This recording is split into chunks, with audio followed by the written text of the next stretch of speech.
গাজীপুরের সাবেক মন্ত্রী মোজাম্মেল হকের বাড়িতে হামলার ঘটনা জানাতে গাজীপুর থেকে আমাদের সাথে সরাসরি যুক্ত হচ্ছেন রফিকুল ইসলাম খান। রফিক, রাতে আসলে কি কি ঘটেছিল আর সার্বিক যে পরিস্থিতি এখনকার একটু আমাদের জানাবেন।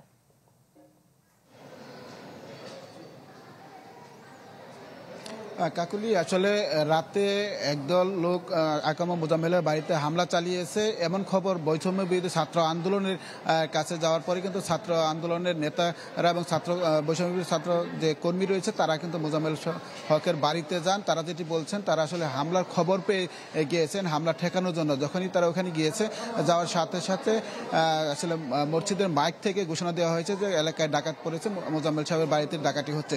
তখন কিন্তু এলাকার লোকজন সবই জড়ো হয়ে বৈষম্য বিরোধী ছাত্র আন্দোলনের যে সমস্ত লোকজন ওখানে গিয়েছিলেন তাদেরকে আটক করে গণধোলাই দেয়, মারপিট করে তাদেরকে, এবং সেখান থেকে কিন্তু আহত অবস্থা 20 জনকে শহীদ আদিউদ্দিন আহমেদ মেডিকেল কলেজ হাসপাতালে নিয়ে আসা হয়। এখানে চিকিৎসা দেওয়া হয়েছে এবং এই মুহূর্তে কিন্তু 3 জন ভর্তি রয়েছে, বাকিদের ঢাকাতে রেফার করা হয়েছে, সেটি আমাদের জানিয়েছে। তো রাতেই এখানে যে ছাত্র সমন্বয়ক ছিল সার্জিস এবং হাসনাত আবদুল্লাহ, দুজনে রাতে আহতদের দেখতে এখানে আসার পর কিন্তু একটা কর্মসূচি ঘোষণা করা হয়েছে।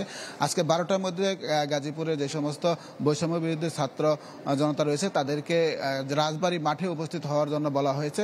রাজবাড়ী মাঠ থেকে পরে কিন্তু কর্মসূচি ঘোষণা করা হবে, পরবর্তী কর্মসূচি যে আসলে তারা এই কোন দিকে যাবে অথবা কি করবে, করণীয় ঠিক করবে 12টার সময়। তখনই বলা যাবে আসলে আজকের পরিস্থিতি কোন দিকে যাবে এবং কি হয়। তো তারা যেটি দাবি করেছে যে যখন তাদের উপর হামলা করা হয়েছে তখন আইনশৃঙ্খলা বাহিনীকে বারবার ফোন করা হয়েছে এবং জানানো হয়েছে, তারপর আইনশৃঙ্খলা বাহিনীর সদস্যরা যথাসময় যায়নি এবং না যাওয়ার কারণে কিন্তু এই যে আহতের সংখ্যা সেটি বেশি হয়েছে। যদি যথাসময় যে ওখানে পৌঁছাতো আইনশৃঙ্খলা বাহিনী তাহলে হয়তো বা এতগুলো লোক আহত হতো না। এই ছিল এখান থেকে সর্বশেষ খবর। কাকুলি।